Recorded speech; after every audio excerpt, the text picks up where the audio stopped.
বাগেরহাট ২৫০ শয্যা হাসপাতালের ৬৬ জন আউটসোর্সিং কর্মী প্রতি মাসে ১৬,৫০০ টাকা বেতন পান। তবে ২০২৫ সালে জুন মাস থেকে বেতন পাচ্ছেন না তারা।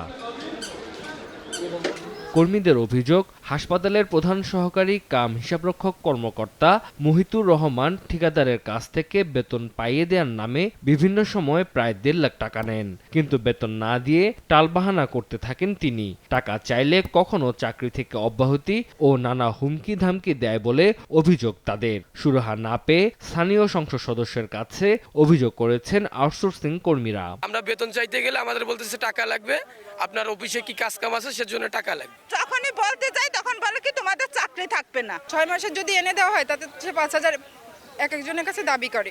আউটসোর্সিং কর্মীদের অভিযোগের বিষয়টি তদন্ত করে ব্যবস্থা নিতে কর্তৃপক্ষকে নির্দেশ দেওয়া হয়েছে বলে জানান স্থানীয় সংসদ সদস্য। অবশ্যই বিষয়গুলো আমলে নিয়ে তদন্ত সাপেক্ষে ব্যবস্থা গ্রহণ করা হবে, যাতে করে এই যে পরিচ্ছন্ন কর্মী নয়, শুধু হাসপাতালের প্রত্যেকটা কর্মচারী তারা যেন নির্বিঘ্নে স্বতঃস্ফূর্তভাবে কাজ করতে পারে।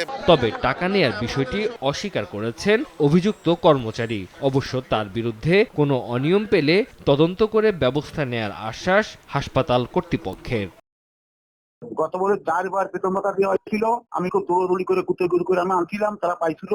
আর এই বছরে আমাদের ঠিকাদার নিযুক্ত না থাকার কারণে আমরা চাইলেও পাচ্ছি না। আউটসোর্সিং বেতন কিন্তু এইবার মাসে মাসে হয় না, বাংলাদেশ কোথাও কিন্তু বেতন পায় নাই। এদেরকে বেতনের জন্য আমরা লিখছি, সরকার বরাদ্দ পেলে এরাও বেতন পাবে। আমি তদন্ত করে যদি এই অবস্থা থাকে এর সুরাহা ব্যবস্থা নিব। নতুন করে ২৮ জন আউটসোর্সিং কর্মী নিয়োগ পাওয়ায় বর্তমানে হাসপাতালটিতে ৯৪ জন এই পদে কাজ করছেন।